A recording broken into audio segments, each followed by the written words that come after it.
تو ان اداروں کی ضرورت ہی نہیں پڑے گی، کیونکہ 10,000 لوگ تو صرف ایک کی سزا دیکھ کر ہی ڈر جائیں۔ لیکن یہ کیا کرتے ہیں، کہتے نہیں اسلامی نفاذ اور اسلامی سزاؤں کی ضرورت نہیں ہے، ہم کافی ہیں، ہم یہ جو دجال کے بنائے ہوئے شہر ہے نا، ادھر ہم سیکیورٹی دیں گے آپ کو۔ اب یہ سیکیورٹی تو ہوتی نہیں ہے، لوگوں کو قابو رکھنے کا ایک طریقہ ہوتا ہے کہ جو ہی کوئی موب نکلے گا، جو ہی کوئی کہے گا کہ یار یہ تم لوگ غلط ہو، اسی وقت یہ لوگ ایک دم آپ کے اوپر ٹوٹ پڑیں گے۔ طریقہ کار تو یہ ہونا چاہیے تھا کہ جس لیے قائم کیے گئے تھے یہ سارے ادارے جو نفاذی ادارے ہیں، اس کو اپنا کام پورا کرنا چاہیے تھا۔ چوریاں اسی طرح چل رہی ہیں، ڈکیتیاں اسی طرح چل رہی ہیں، قتل اسی طرح ہو رہے ہیں، تو کیوں یہ کام پورا نہیں کر رہے؟ اس کا مطلب ہے یہ کسی اور مقصد کے لیے قائم تھی، جو کہ مقصد پورا ہو رہا ہے۔ مقصد آپ کی سیکیورٹی نہیں ہے، آپ تو ہر مہینے ان کو اپنے ٹیکس میں سے پیسے دے دیتے ہیں، لیکن اس کے ریٹرن میں کیا مل رہا ہے؟ اگر آپ افریقہ دیکھیں، یورپ دیکھیں، امریکہ دیکھیں، تو یہ کنٹریز ابھی تک بالکل ٹرموائل میں آ چکی ہیں۔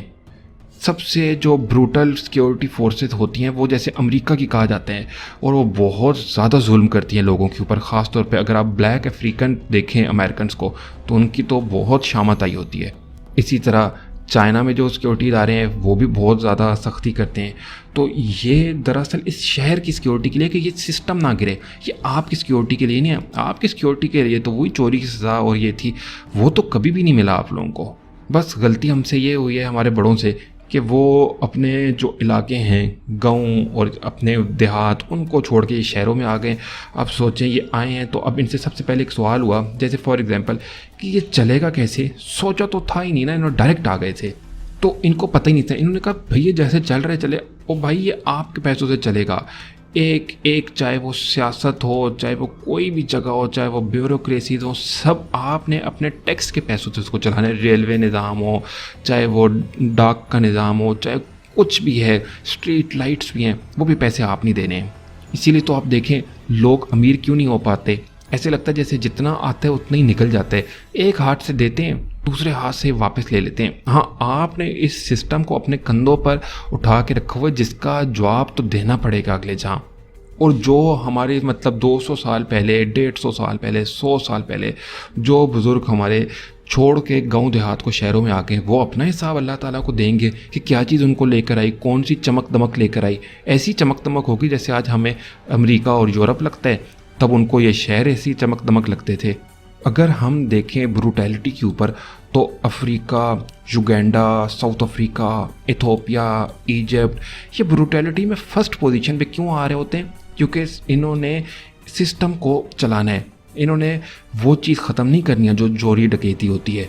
اس سسٹم کو اپنے کندھوں پر اٹھانا ہی ہمیں اگلے جہاں، مجھے تو سمجھ نہیں آتی ہم اللہ تعالیٰ کو کیا منہ دکھائیں گے کہ ہم نے اس غلیظ سسٹم کو اپنے کندھوں پر اٹھا کے رکھا تھا۔ اچھا اگر ہم دوسری طرف دیکھیں تو جیسے کہ دوائیاں ہیں، یہ بھی تو دجالک سسٹم میں آئی ہیں نا، تو طب نبوی ہوتی ہے، یہ نعمت ہوتی ہے، شہد میں علاج ہوتا ہے، لیکن کبھی آپ کو پتہ ہے کہ جو آپ کھاتے ہیں گولیاں، یہ بنتی کہاں سے؟ یہ پیٹرولیم سے بنتی ہیں۔ مگر حقیقت یہ ہے کہ جو جدید دوائیاں ہیں، جیسے کہ جو آپ گولی، مرہم، جو آپ شربت یا انجیکشن میں پائے جاتے ہیں، وہ بہت زیادہ 90% پلس پیٹرولیم سے حاصل ہوتا ہے۔ اس کے جو کیمیائی اجزاء پر منحصر ہوتی ہیں یہ دوائیاں، یہ سادہ حقیقت ہے۔ خام تیل کو ریفائن کر کے بنانے والے یہ کیمیکلز ہوتے ہیں، جیسے بنزین ہے اور بہت سے فارمولے ہیں، یہ انہی فارمولوں کو مکس کر کے جو پیٹرولیم سے نکلتے ہیں ایک ایک دوائی بناتے جاتے ہیں۔ جو فارما انڈسٹری ہے نا، وہ بہت بلین ٹریلین ڈالر انڈسٹری ہے۔ کیوں یہ کہا جاتا ہے کہ یہ دوائیاں بچوں کی پہنچ سے دور رکھیں؟ اتنی خطرناک ہوتی ہیں کہ اگر بچہ 1 سے 2 زیادہ کھا جائے تو اس کی طبیعت خراب ہو جائے گی، ہسپتال چلا جائے گا۔ انسانوں کو بھی کہا جاتا ہے یہ دوائی بہت زیادہ نہیں یوز کرنی ہے ورنہ کچھ نہ کچھ ہو جائے گا، یعنی کہ یہ اس حد تک خطرناک کیمیکلز ہیں جو ہمیں کھلائے جاتے ہیں۔ لیکن ہمیں کہا جاتا ہے کہ ایک ریسرچ کے مطابق پتہ چلا ہے کہ یہ بالکل سیف ہے، اور اللہ ماشاءاللہ سب انسان وہ چیز لینا، وہ دوائی لینا شروع کر دیتے ہیں۔ دیکھیں میں آپ کو وہی پیغام دوں گا جو آپ چاہتے ہیں۔ بیداری ضروری ہے، جاننے کی آپ کوشش تو کریں، اپنی دوا کے اجزاء کو چیک تو کریں۔ اگر آپ کو خدشہ ہے کسی دوائی کے اوپر تو حکمت کے پاس چلے جائیں، آپ ہومیوپیتھک کی دوائیاں یوز کر لیں، وہ 5% سے بھی کم ان کے اندر یہ پیٹرولیم ہوتی ہے۔ زیادہ تر کوشش کریں کہ دوائیوں سے دور رہیں، بلکہ باقی یہ ڈاکٹر جیسے میں نے بتایا شہد سے علاج کریں، بہت سے اور علاج ہوتے ہیں، لیکن یہ جو فارما انڈسٹری ہے ان سے آپ دور رہیں۔ آخر میں یہی کہوں گا کہ آج سے پہلے نہ، آج سے 100-150 سال پہلے تک کسی کو پتہ نہیں تھا کہ یہ فارما انڈسٹری ہے، شہر ہیں، یہ وہ سب اپنے گاؤں دیہاتوں میں رہتے تھے، لیکن اب سب نے ادھر سے ہجرت کی اور اب سب پھنس گئے ہیں ایک قسم کے.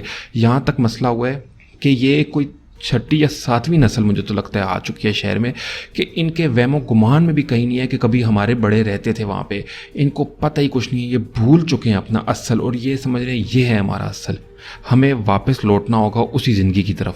آخر میں اللہ تعالیٰ سے دعا ہے کہ وہ ہمیں دجال کے فریب، دنیاوی دھوکے اور ہر قسم کے نقصان سے محفوظ رکھے.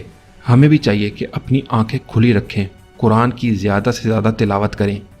حدیث میں تھا کہ دجال کو ہر ان پڑھ اور پڑھا لکھا دیکھ لے گا، اس کے ماتھے پر کافر لکھا ہوگا.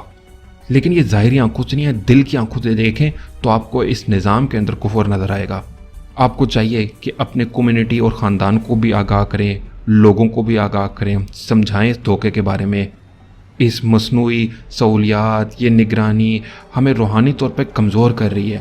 اپنے ایمان اور اخلاق اور روحانی عمل پر مستقل توجہ رکھیں تاکہ آپ ہر فریب کے خلاف مضبوط رہ سکیں. یاد رکھیں، بیداری، علم اور دعا، یہ تینوں مل کر ہمیں ہر دجالی چال اور دنیاوی دھوکے سے محفوظ رکھ سکتے ہیں. اور آخر میں اللہ کی مدد تو سب سے ضروری ہے.